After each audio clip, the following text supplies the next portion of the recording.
बिस्मिल्लाहिर्रहमानिर्रहीम। हमारा आज का टॉपिक है एस्केप वेलोसिटी। जैसे कि अपने लफ्ज़ से इसका मतलब समझ आ रहा है कि एस्केप का मतलब होता है टू स्लिप आउट, निकल जाना।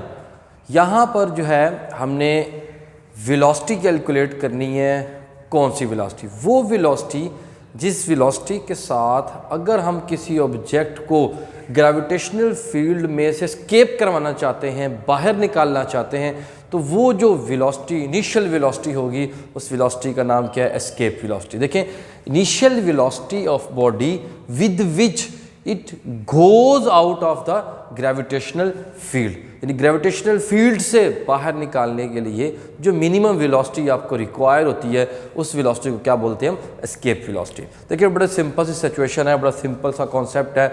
आप एक पत्थर लें, एक ऑब्जेक्ट लें, उस ऑब्जेक्ट को ऐसे अपवर्ड फेंकें। देखिए, कुछ डिस्टेंस ट्रेवल करने के बाद क्योंकि ऊपर जाते हुए ग्रेविटी उसको डाउनवर्ड खींचती है, उसकी स्पीड स्लो होती है। वो स्लो होते होते होते रुकेगा, रुक के बाद फिर ग्रेविटी क्या करेगी? उसको अपनी तरफ अट्रैक्ट कर लेगी। अगर अगली बारी आप थोड़ी सी ज़्यादा वेलोसिटी के साथ फेंकेंगे तो उसकी हाइट थोड़ी सी इंक्रीज़ हो जाएगी। अगर आप वेलोसिटी को इंक्रीज़ करते जाएंगे तो हम क्या ऑब्जर्व कर रहे हैं कि उसकी वेलोसिटी इंक्रीज़ होने से उसकी हाइट में इजाफा हो रहा है। इसका मतलब है हम इस बात को कंक्लूड कर सकते हैं कि अगर हम एक ख़ास वेलोसिटी को अचीव कर लें तो ये क्या हो सकता है कि ये ऑब्जेक्ट इस फील्ड में लाइक दिस, इसकी बाउंड्री है ग्रेविटेशनल फील्ड की, तो इससे क्या हो जाएगा? बाहर चला जाएगा। अगर एक बार ग्रेविटेशनल फील्ड से बाहर चला गया, उसकी अट्रैक्शन से बाहर चला गया, तो फिर ये अर्थ की तरफ अट्रैक्ट नहीं होगा। वो मिनिमम वेलोसिटी जिसके साथ हमने इसको इस तरह फेंका कि इसने क्या किया? इस फील्ड से अपने आप को बाहर निकाल लिया, तो उस मिनिमम वेलोसिटी का नाम क्या होता है? Escape velocity. अब हमने ये एस्केप वेलोसिटी का फार्मूला ड्राइव करना है। तो छोटा सा एक टॉपिक है, तो बड़ी सिंपल सा कॉन्सेप्ट है कि सबसे पहले ये कि हम अगर ऑब्जेक्ट को कोई वेलोसिटी दे के फेंक रहे हैं तो इसका मतलब हम उसको कोई काइनेटिक एनर्जी दे के फेंक रहे हैं। यानी हम इसको, ये ऑब्जेक्ट, इसको, ये बंदा जो है, इसके हाथ में ये बॉल है या जो कुछ भी है, इसको अगर अपवर्ड फ्लो फेंक रहा है तो इसको किसी वेलोसिटी के साथ फेंक रहा है, तो इसका मतलब इसने काइनेटिक एनर्जी दी है। और ऊपर जाते हुए इसकी स्पीड स्लो हो रही है, अगेंस्ट द ग्रेविटी वो जा रही है। तो जब स्पीड स्लो हो रही है तो सारी बात है फिर उसकी काइनेटिक एनर्जी डिक्रीज हो रही है। और हम पढ़ चुके हैं इस चैप्टर के अंदर कि काइनेटिक एनर्जी जो है अगर वो डिक्रीज हो रही है, कंजर्वेटिव फील्ड है, तो एनर्जी का लॉस तो नहीं हो सकता। फिर ये क्या हो जाए? काइनेटिक एनर्जी फिर किसी और एनर्जी की शक्ल में कन्वर्ट हो रही होगी। लास्ट टॉपिक में पढ़ा कि हम किसी भी ऑब्जेक्ट को जब ग्रेविटी के अगेंस्ट मूव करवा रहे होते हैं तो हमें वर्क डन करना पड़ता है। इस पॉइंट पे मैं कितना वर्क डन करना पड़ा, इस पॉइंट पे कितना करना पड़ा, इस पॉइंट पे कितना करना पड़ा, तो ये हर पॉइंट पर इसकी एब्सोल्यूट ग्रेविटेशनल पोटेंशियल एनर्जी है। इसका मतलब है हमें इसको पोटेंशियल एनर्जी देकर जब इससे बाहर निकालना है तो फिर वो जो पोटेंशियल एनर्जी है वो जो गेन कर रहा है ये क्या कर रहा है? एब्सोल्यूट पोटेंशियल एनर्जी है इस पॉइंट के ऊपर। तो फिर यहाँ जाएंगे तो एब्सोल्यूट पोटेंशियल एनर्जी क्या हो जाएगी? इसकी फाइनल, यहाँ जहाँ से फेंक रहे हैं इसकी क्या होगी? है इनिशियल, जो है ना, कह लेते हैं एब्सोल्यूट ग्रेविटेशनल पोटेंशियल एनर्जी। तो मैं ये समझाना चाह रहा हूँ कि बेसिकली हमने स्टार्ट में क्या किया? इसको एक काइनेटिक एनर्जी देकर फेंका, यानी जो जिस वेलोसिटी से फेंका उसका स्क्वायर मैस और हाफ किया। ये काइनेटिक एनर्जी क्या हो रही है? इसकी एब्सोल्यूट पोटेंशियल एनर्जी की शक्ल में या इंक्रीज इन पोटेंशियल एनर्जी की शक्ल में क्या हो रही है? वो कन्वर्ट हो रही है। तो फिर जितनी भी काइनेटिक एनर्जी आपने इसको दी है यहाँ, वो सारी की सारी क्या हो जाएगी? इसकी पोटेंशियल एनर्जी के अंदर कन्वर्ट हो जाएगी। तो फिर क्या लिख रहे हैं जी? इंक्रीज इन पोटेंशियल एनर्जी, क्योंकि ऊपर जा रहे हैं तो पोटेंशियल एनर्जी क्या हो रही है? इसकी इंक्रीज। ये नेगेटिव वैल्यू आपको पता है, नेगेटिव की जितनी छोटी वैल्यू होती है उतनी वो क्या होती है? बड़ी वैल्यू होती है। तो अब इधर पहुंचेंगे तो वो जीरो हो जाएगा फील्ड से बाहर। इस मतलब हम इंक्रीजिंग की तरफ जा रहे हैं। तो इंक्रीज इन पोटेंशियल एनर्जी क्या होगा? Final potential energy minus initial. अब फाइनली पोटेंशियल एनर्जी क्या होगी? जब फील्ड से बाहर चले गए पोटेंशियल एनर्जी जीरो हो गई है। जो इनिशियल है ये वही है जो इस जगह पर या अर्थ की सरफेस के ऊपर एब्सोल्यूट ग्रेविटेशनल पोटेंशियल एनर्जी की वैल्यू होती है, जो -Gmm/r के बराबर है। तो इसको सॉल्व किया, ये बन गया आपके पास इंक्रीज इन पोटेंशियल एनर्जी। तो ये आ गया इनिशियल काइनेटिक एनर्जी। ये इनिशियल काइनेटिक एनर्जी किस में कन्वर्ट हो रही है? Increase in potential energy. Loss in kinetic energy is equals to increase in gravitational potential energy या सिंपल पोटेंशियल एनर्जी, इन दोनों के एक्सप्रेशन को रख के मैंने सॉल्व किया तो एस्केप वेलोसिटी का फार्मूला मेरे पास ये बन गया 2g capital M over small g। अब देखें ये सारी वैल्यूज़ कांस्टेंट है मेरे पास, सब के सब वैल्यूज़ कांस्टेंट है।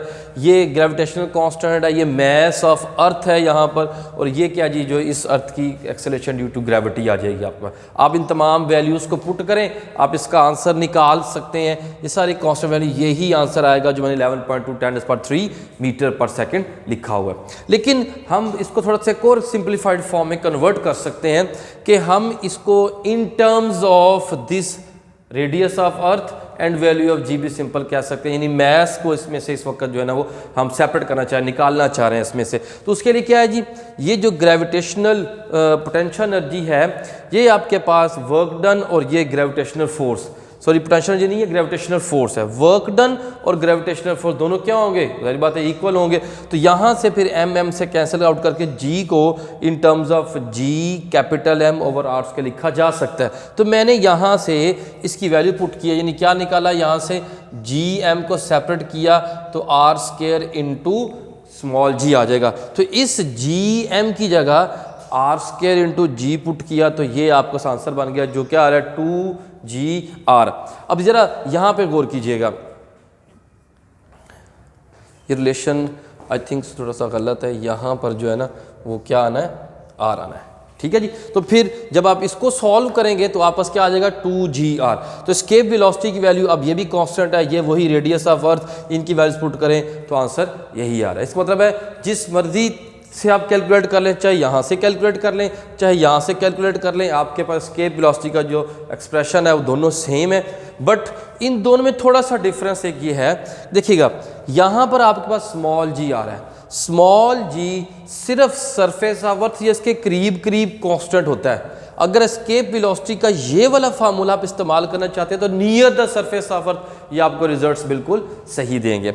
लेकिन अगर आप कहीं बहुत दूर हाइट्स पर हैं, बहुत दूर हाइट्स पर हैं और उस वक्त आप एस्केप वेलोसिटीज की कैलकुलेट करना चाहते हैं तो आपको ये फार्मूला यूज़ करना चाहिए, क्योंकि इसमें सारे पैरामीटर्स क्या हैं वो आपके पास कांस्टेंट है और आप जहां कहीं पर भी होंगे उससे कैलकुलेट कर सकते हैं। जैसे कि मिसाल तौर पे मैं एस्केप वेलोसिटी लिखना चाहता हूं कि आप एस्केप वेलोसिटी किसी ऐसे पॉइंट पे कैलकुलेट करना चाहते हैं जो कि क्या है जी, रेडियस ऑफ अर्थ प्लस कोई हाइट। जैसे सपोज ये मैं समझाता हूँ, ये आपके पास हाइट थी, इस हाइट पर आप खड़े हैं, यहाँ से आप एस्केप वेलोसिटी निकालना चाहते हैं किसी ऑब्जेक्ट की इस हाइट पे, अर्थ से बहुत दूर। तो इसमें हाइट और ये रेडियस ऑफ अर्थ है, जब आप इन दोनों को ऐड करेंगे तो यहाँ पे क्या आ जाएगा स्मॉल r।